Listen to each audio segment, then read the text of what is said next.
Welcome to Silent Achievers, Stories Beyond the Limelight. I'm Adam, your host. In this podcast, we dive into the untold stories of those who prioritize impact over attention. Join us as we celebrate the unsung heroes, the architects of progress, and the quiet innovators shaping our world with deeds, not declarations. Get ready for inspiring narratives that often escape the mainstream spotlight. This is where passion, dedication, and innovation take center stage. Welcome to Silent Achievers. Welcome to Silent Achievers. Today with Cameron Miller, financial analyst, social media influencer with a passion for personal growth. Welcome, Cameron. Thank you. Thanks for having me. As a financial analyst, what are some common misconceptions people have about budgeting and financial planning? Oh, misconceptions. I think the biggest misconception is that everybody thinks it's extremely hard to do. Budgeting, everybody sees it as a task that, it's this daunting task when really it's not. I budget maybe once a week, maybe every other week. It's just kind of when I feel like doing it, so it doesn't have to take all that much time. And once you get in the process of just doing it once a week, once every other week, it just becomes habitual, just like anything else, and I probably take 5 minutes to write down all of my finances a week. Mm-hmm. I feel like the biggest issue here is sticking with your budget. So what are some practical strategies you are using when building the budget and sticking with your budget? Yeah. I mean, sticking to the budget is easier said than done. I think that's another misconception that goes back into your last question is you're not building a budget to necessarily stick to it, right? Every month I might be $100, $200 over budget, because things happen. I just had to replace a part on my car that costed me, $500 to fix, things like that. You can budget for it, but that's going to put you over budget for that month. I think the most important thing for most people is to find a platform that they enjoy using and that is user-friendly for them. Just because an Excel spreadsheet might work for me doesn't mean it's going to work for somebody else.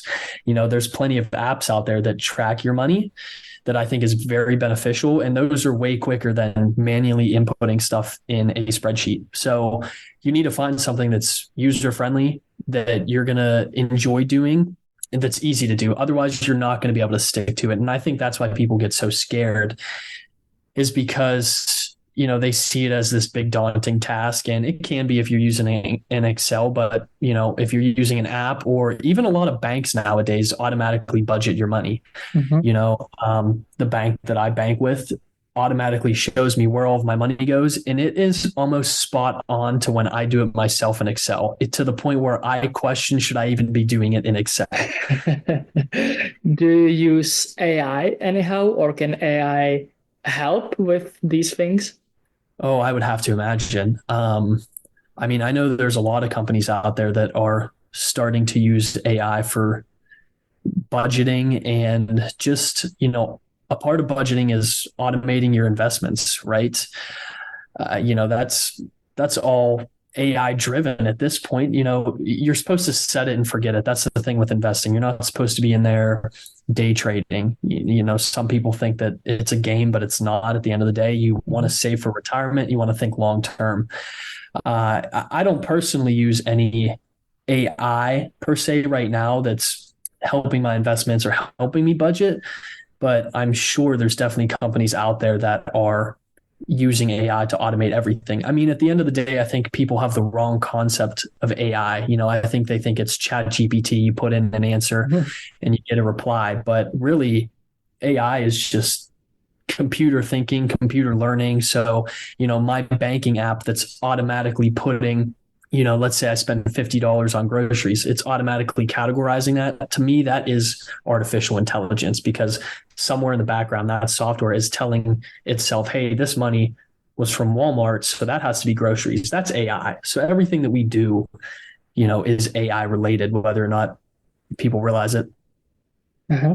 You are a very young financial analyst, investor, I guess, too. So how people kind of see you as young individual helping them with finance and investing.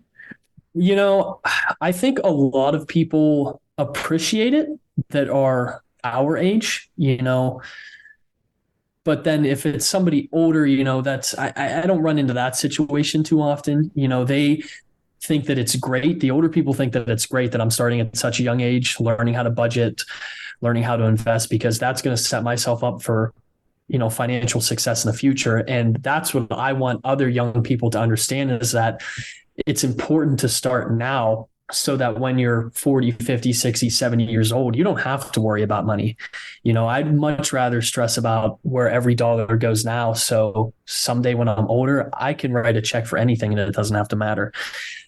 For people my age, I have a lot of friends that are like, how do you do it? And I'm like, again, it just goes back to finding a process that works for you, an app that you like. I have some people that will buy a spreadsheet that I sell, and then for some friends I'll just give them my spreadsheet and help them walk through it. But at the end of the day, it comes down to, does the person truly want to set themselves up for financial success in the future? And it's up to them to stick to the budget and actually do it. But I think, seeing me do it at 22 years old, I think that does motivate people, which is really awesome. Oh yeah, I agree. And when I first saw your Instagram account, it was pretty impressive. So every listener should follow you on Instagram. And so yeah, with this age, how was the transition from college to workforce? It's tough. It's really tough, to be honest with you. I think a lot of people, are excited to leave college, and they should be, because that's a new milestone.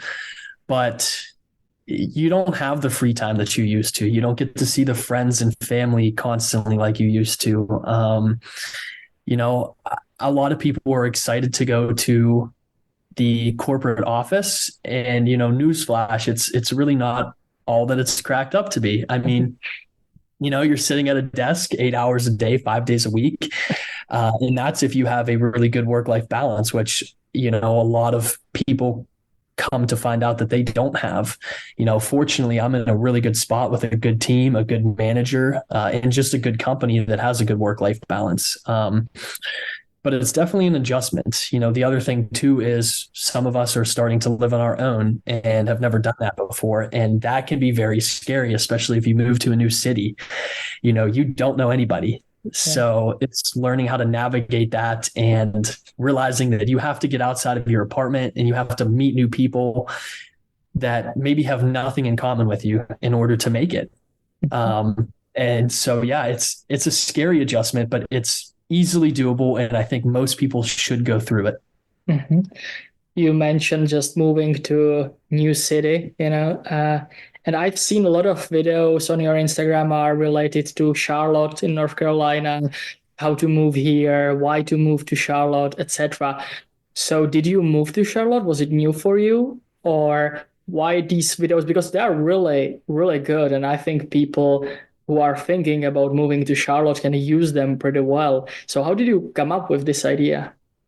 Honestly, I just stumbled on it. So when I started my TikTok journey back in, I don't know, let's say, I think it was 2 years ago now, to be honest with you, I started posting finance TikTok, and it didn't do well. I didn't like talking about it. And then I moved into golf and some other hobbies. And then finally I came down to Charlotte, and I posted a video of me just saying I was moving here, and people were like, welcome to the area. It blew up. So I was like, oh, people were like really into this type of content. So then I posted Optimus Hall, which I'm sure you know about, and that one blew up. And so I've been just kind of rolling with that since. And originally I was like, I should post all the food locations down here. And then I realized, well, that's not going to work out with my budgeting because eating out's very expensive. So I didn't want to go that route. And I didn't really like filming the restaurants anyways. I just want to go there and have a good meal. So I started thinking, okay, well, how can I help people? And I've finally got to the point where I'm like, a lot of people are moving here and they need moving advice and they need to know where to live. And so that's been the content that I'm really trying to push right now is, hey, don't be scared to make the jump to come to Charlotte. Um, these are good places you can live. These are good places not to live. And I still trickle in, a restaurant here or there, some budgeting tips here and there just to try and balance it out. So I'm not constantly talking about, moving to Charlotte. Hmm. When people are thinking about financial analysts, they don't probably think about natural speakers, or like really great people in communication. So how did you even like, like you are really good in presenting things. So were you always good in that, or do you have to practice that, or how does your content come up kind of? Oh, yeah. So let's start at the beginning of that. I've always been extremely extroverted. I love talking to people. But I will say when I first started posting, that it was extremely nerve wracking because I was worried about what people were going to think of me. So there was a point in time where, I had like family blocked, friends blocked. I mean, it was truly just strangers on the internet seeing my content. So that takes time to build. Even if you're extremely extroverted, even if you're good at presenting in front of a class, the internet is a scary place. But you just get numb to it after a point in time. And I think it's comical. Like, I feel bad for the people that are leaving, hate comments or just being mean. You don't know what kind of place they're in to be posting that type of thing, that's making them feel good. And then I'm sorry, what was the second part of the question? Yeah, just how do you practice kind of these communication skills, but also how does the content come up? Like how do you create this idea of, okay, today I'm going to post about this? Are you scheduling it? Is it just on spot? Yeah, honestly, it's been just on the fly. I've been trying to get better at scheduling it and scripting it, and that takes a lot of time. Right now I am working with a social media manager who's trying to get her feet on the ground. And, we're building out a content calendar, a content script for the next month, scheduling posts out, at least a week or two in advance. But up until this point, it has been on the fly. I'll sit down for a couple hours on the weekends and record a bunch of videos. I'll be changing shirts in between videos just to make sure that the content doesn't look like it was filmed at the same time. Um, so I try to do it. What I call, I try and batch content it. Mhm. So I'll record a bunch at once, edit it all at once, and then it's set for the next, week. But ultimately the ideas just kind of come to me. I write them down in a journal. I do a lot of journaling. And then if I don't have my journal with me, I put everything in my notes app. Yeah. Were you ever thinking about sticking with social media and maybe moving from financial analyst to social media person or journalist or something like that? Yeah, I actually have thought about it a lot. I was in touch with a couple businesses in the area. I'll just give the one a shout out. It's Magpies. They're a pizza ghost kitchen, and I'm actually talking with them about possibly running their social medias. I know the owner pretty well, so I'm looking to get into that. But I don't know if I'd ever want to do that full time. I Mhm. think it's an interesting venture. I'm going to check out. But I mostly enjoy posting content that I have full control over, that is a representation of me, that I know is helping a target audience that I want to hit. Mhm. And so I just don't see myself loving the idea of controlling social media for, other businesses outside of this, one-time little side project that I'm going to do. So, but it's definitely been thought about, but I don't think that's the route I'm going to go.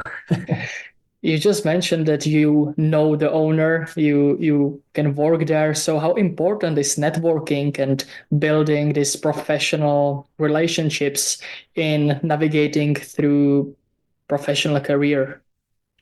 Super important. It is all about who you know at the end of the day, no matter what it is, business, personal life. The more people you know, the better. You know, you always want to make sure that the relationships you have are two ways. You know, you don't want to be networking just to try and get something out of somebody. Mm-hmm. Uh, this just happened to be a coincidence that I met the owner because I was on a content shoot with a kid that was filming the pizza for this place, and he was posting content for them, and I met the owner and we were like, hey, we have this in common, and we've just kind of stayed in touch since. And then a couple of weeks ago he was like, hey, like, you're really good at social media, like, would you want to try to give our business a go? And I was like, yeah, sure, I think that'd be something fun to do. But yeah, back to the networking. So important for career growth, and just personal life, because you never know what opportunities are going to come from it. Mm-hmm. When being social media influencer, what is your personal branding, or how do you go about your personal brand, Yeah. I'm a very open guy. I have, believe it or not, I have people all the time in Charlotte that are like, hey, I've seen your TikToks. And like, I want to be that guy that people feel comfortable approaching like that. And, that I have a friendly reputation, that I'm honest, but also that I'm real. I don't like to, kind of lie, or you'll see a lot of, social media influencers out here that are acting like they're living this big glamorous life. And meanwhile, they're not, behind the scenes. Mm-hmm. But then you also get social media influencers that are paid to push content when they don't really support that, so they might post a restaurant that they absolutely hate, but they're getting paid to do it, and they're sending business that way. And that's not what I want to do. That's not who I am. So, I want to be very open, honest, real, straightforward. And, right now the big thing with TikTok is organic, personable content. And so that's what I'm trying to do. Did you just mentioned it, that people recognize you on streets? So did it ever happen to you when doing financial analysis for someone, did it ever happen? Yeah, it's happened multiple times, actually, like to the point where I've had to pull back my content, that's job related. I've had fellow employees come up to me and be like, hey, I've seen your content. And, you expect that from some of the employees that you're friends with outside of work. Like, you might follow each other, or, have each other's numbers. So the social media networks, recommend your content. But like, I've had it happen with people that I have no idea who they are. We don't work in the same building, but we're at the same company. And, even people that live an hour away from here that work for the same company emailing me on my work email, like, hey, I love your content. And that's people from all ages, from 22 to 60 years old. So it's pretty crazy when it happens at work. Yeah. On the other hand, that's amazing. You achieved kind of everyone can watch your content and get something from it. So that's perfect. Did you ever have a problem with that? Any issue from, like, your manager maybe telling you, hey, maybe this is too much, maybe this content is not really what you should post? Or did you ever talk about it? Yes and no. So a lot of times I'll send my content through friends before I post it, especially if it's going to be like work related. And so I've had some friends be like, you should probably not post that because this clip is showing, this person in the office, right? And so I obviously don't want to show, I legally cannot show somebody else in the office. So that could get me in serious trouble. Mm-hmm. To this point, I've not had a manager or anybody like that have a conversation, and I'm, knock on wood, I'm hoping never happens. So not yet, but I wouldn't be surprised if it does happen. Mm-hmm. How do you approach your personal growth? Do you read books? Do you listen to podcasts? Maybe some favorite websites? Can you recommend us something? Yeah, I listen to a lot of podcasts. Everything from Gary V. He's my guy. Gary Vaynerchuk. If you guys don't know him, go give him a listen. Super motivational, big social media guy. He'll tell you everything you need to know about getting into the game. But I also listen to one that's called The Diary of a CEO by Stephen Bartlett. Fantastic podcast. They get into some really deep conversations with CEOs and just other business owners. I try to do reading. I've been trying to get better, trying to get into that. Any reading that I do is mainly personal finance based. So it's all books on budgeting, investing, things like that. And last question is, again, your advice to young professionals looking for similar career path as you, financial analysts, or maybe social media influencers? Yeah, so I'll go with the finance route first. Make sure it's definitely what you want to go into. With a finance degree, you can go into marketing, human resources. Sales would be a fantastic field to get into right off the bat. You can make a lot of money there. At the end of the day, a financial analyst role, you're stuck at a desk looking at Excel all day. So you better really like Excel. And I'm not here to scare you. The 9 to 5 corporate finance job is very stable, which is fantastic. And you get paid really well, but it comes with some drawbacks. Going into social media, I don't think anybody should pursue that as a career right off the bat. I think you should grow your brand as early as possible.